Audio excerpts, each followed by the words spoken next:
جو 22,000 کا کوٹ پہنے وہ وی آئی پی، جو 70,000 کی گھڑی باندھے وہ وی آئی پی، جو 1.5 لاکھ کا موبائل جیب میں رکھے وہ وی آئی پی. ہم بھی کھڑے ہو گئے، دکھا تو صحیح کون سا وی آئی پی آنے والا ہے. ایک طرف قرآن والوں کو دائیں ہٹایا گیا، بیٹے تمہاری جگہ نہیں، وہاں بیٹھ کے کھاؤ، یہاں پہ کچھ وی آئی پی آنے والے ہیں. تمہارے وی آئی پی کون تھے؟ جب نظر جما کے دیکھا گیا تو کوئی کوٹ والا تھا، کوئی پینٹ والا تھا. ایک کی صورت ایسی نہ تھی جس کی شکل میرے مصطفیٰ کی محبت میں سجی ہو. کسی کا لباس ایسا نہ تھا جس کو دیکھ کر کے مصطفیٰ کا لباس یاد آئے. اور تم نے ان کو وی آئی پی کہا کہ جن کے بدن پہ کوٹ پینٹ تھا. آپ قرآن سے پوچھ وی آئی پی کون ہے تو قرآن بتائے گا. خدا کی قسم وی آئی پی وہ نہیں جس کے پیر میں 18,000 کا جوتا ہے. وی آئی پی وہ ہوتا ہے اگر ایک پیر میں جوتا ہو، بدن پہ پھٹا لباس ہو اور مصطفیٰ کہتے بلال کعبے کی چھت پہ چڑھ تو پیر دیکھنے والے عادت کا اندازہ نہ لگائے، مصطفیٰ کا فرمان دیکھنے والے اعلان کر دے وی آئی پی وہ نہیں جس کا لباس اعلیٰ ہے، بلکہ وی آئی پی وہ ہے جو مصطفیٰ جانے رحمت والا. سبحان اللہ سبحان اللہ ماشاءاللہ، بہت خوب بہت خوب. آج بدل دی زندہ باد زندہ باد. تم نے وی آئی پی کسے کہا؟ اور جسے پیشاب کرنے کا سلیقہ نہیں آتا تم نے اسے وی آئی پی کہا. وی آئی پی وہ نہیں، وی آئی پی وہ ہے جو مصطفیٰ کے جتنے زیادہ قریب ہے. کیا کہنے ہیں بابا؟ سب سے بڑا وی آئی پی وہ ہے. سبحان اللہ سبحان اللہ. یہی وجہ ہے کہ برکتیں نہیں ہوتی. صحیح بات ہے. کہہ رہا کہ 8 کوئنٹل گوشت منگایا تھا حضرت، سب ختم ہو گیا. 8 کوئنٹل منگایا تھا، سب ختم ہو گیا. وہ ختم کیوں ہوا؟ کبھی سوچا؟ اس لیے کہ پہلے نمبر تو نے ان کو دیا جنہیں صحیح سے کلمہ تک یاد نہ تھا. صحیح بات ہے. جنہیں صحیح سے کلمہ تک یاد نہ تھا. انہیں کوٹ کے بٹن کے ڈیزائن اور قیمتیں تو معلوم تھی لیکن مصطفیٰ کا دیا ہوا تحفہ یاد نہیں تھا. بے شک بے شک. وہ آ کے بیٹھے، اجی اب بیٹھنے کا تو دور ہی ختم ہو گیا. کتنا دور بدلا ہے، ہم نے کتنی ترقی کی ہے.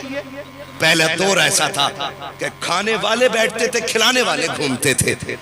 آج اتنی ترقی ہوئی ہے کہ کھانے والے گھوم رہے ہیں، کھلانے والے بیٹھے.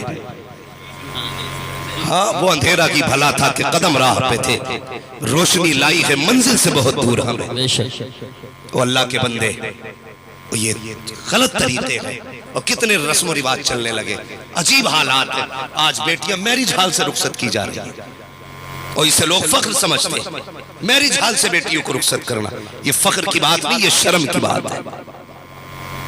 شرم کی بات ہے بیٹیوں کو میرج ہال سے رخصت کرنا. آپ کہیں گے عجیب مولوی ہے، پیسہ ہمارا لگ رہا ہے، 10 لاکھ میں ہم میرج ہال کر رہے ہیں اور پریشانی اسے ہو رہی ہے. سن ذرا یہ دم اپنے گریبان میں جھانک. میں نے کیوں کہا بیٹیوں کو اللہ توفیق دے تو اپنی چوکھٹ سے رخصت کرنا، گھر کے دروازے سے رخصت کرنا اپنے. یہ ضروری نہیں تیرا مکان کچا ہے دیکھنے والے کیا کہیں گے، فرق اس سے نہیں پڑتا. سنیں تم نے میرج ہال میں بکنگ کی، کتنی شادیوں میں علامہ توصیف صاحب جانا ہوتا ہے. حضرت جی حالات یہ ہے، اگر ایک شریف آدمی آج میرج ہال میں کھانا چلا جائے تو بھوکا لوٹ آتا ہے. اللہ توفیق دے سب صحیح ہو جائیں. آمین. ہاں حضرت جی میرج ہالوں کی ذمہ داری نہیں ہے، ذمہ داری ان کی ہے جو کر رہے ہیں. زمین ساری اللہ کی ہے مگر یہ کسی سے کہتی تو نہیں کہ تو کھڑے ہو کے کھا، تو بیٹھ کے کھا. یہ تو ہماری اپنی ذمہ داری ہے نا، ہمیں کیسے کھلوانا ہے. کچھ لوگوں نے معیاری اس کو بنا لیا، اسٹینڈرڈ میں چاہیے. اسے تم نے اسٹینڈرڈ کہا. گدھوں کی طرح کھاتے ہو، کہتے ہو یہ اسٹینڈرڈ ہے. گدھوں کی طرح پیتے ہو، تم کہتے ہو یہ اسٹینڈرڈ ہے. اسٹینڈرڈ یہ نہیں جو تم کہہ رہے ہو، اسٹینڈرڈ وہ ہے جو میرے مصطفیٰ نے طریقہ دیا ہے. پوچھو ان علماء سے، میرے نبی نے بیٹھ کے پانی پینے کا حکم دیا اور انسان کھڑے کھڑے پانی پی رہا ہے. آج سائنس 1400 سال کے بعد اس نتیجے پہ پہنچی ہے کہ پیغمبر نے بیٹھ کے پینے کا حکم کیوں دیا تھا، کھڑے ہو کے پینے سے کیوں منع کیا. آج سائنس کو پتا چلا ہے 1400 سال کے بعد جو پیغام نبی نے 1400 سال پہلے دیا تھا یہ آج کہہ رہے ہیں اگر کھڑے ہو کے پانی پیو گے تو گردے بھی جائیں گے، میدا بھی جائے گا. 1400 سال پہلے مصطفیٰ نے کیا کہا تھا کہ بیٹھ کے پانی پیو، میدا بھی سلامت رہے گا، گردے بھی سلامت رہے گا. سبحان. نعرہ تکبیر، نعرہ رسالت، نعرہ غوثیت، مسلک اعلیٰ حضرت فیضان اعلی حضرت فیضان خواجہ غریب نواز فیضان حضور صابر پاک فیضان حضور مخدوم سنہ جشن دستار بندی سبحان آج میرج ہال سے بیٹیاں رخصت ہو رہی ہیں. ہاں میں نے کئی جگہ دیکھا جاؤ تو شریف نگاہ سے گردن جھکا لیتا ہے. وہ بے حیائیاں کسی کے سر پہ دوپٹہ نہیں, کسی کا لباس حیا والا نہیں. آؤ میں پوچھنا چاہتا ہوں, مجھے بتاؤ تو سگی آج پوری دنیا کا رونا ہے کہ اللہ پھر کوئی صلاح الدین ایوبی دے دے, پھر کوئی محمد بن قاسم دے دے. اللہ اکبر, یہ ہم دعائیں کرتے رہیں گے کہ اس کی تیاریاں بھی ہم نے کوئی کی ہیں. مجھے بتا تو سگی میرج ہالوں میں رشتے ہو رہے ہیں. کسی لڑکے نے لڑکی دیکھ لی, میرج ہال میں رشتہ پکا ہو گیا, مجھے اسی سے رشتہ کرنا ہے. نہیں, میں ایک بات بتاؤں, کسی بھی چیز کے لیے کچھ معمولات ہوا کرتے ہیں. آپ اکثر کھیت سے تعلق رکھنے والے لوگ ہوں گے, مجھے بتائیے اچھی فصل کے لیے اچھی زمین کا ہونا ضروری ہوتا ہے. آج کسان کہتا ہے جو زمین اچھی ہوگی اس میں فصل اچھی ہوگی. اگر کسان کا یہ ماننا ہے کہ اچھی فصل کے لیے اچھی زمین کا ہونا ضروری ہے, تو یہ میرا ماننا ہے اچھی نسل کے لیے اچھی گود کا ہونا ضروری ہے, اچھی ماں کا ہونا ضروری ہے. اگر مائیں تم جا کر کے میرج ہال میں تلاش کرو گے تو گھر کے اندر صلاح الدین ایوبی نہیں آئے گا, محمد بن قاسم نہیں آئے گا. اگر تمام تم جا کر کے نائٹ کلب میں تلاش کرو گے تو گھر میں آنے والا کوئی قرآن کا قاری نہیں آئے گا.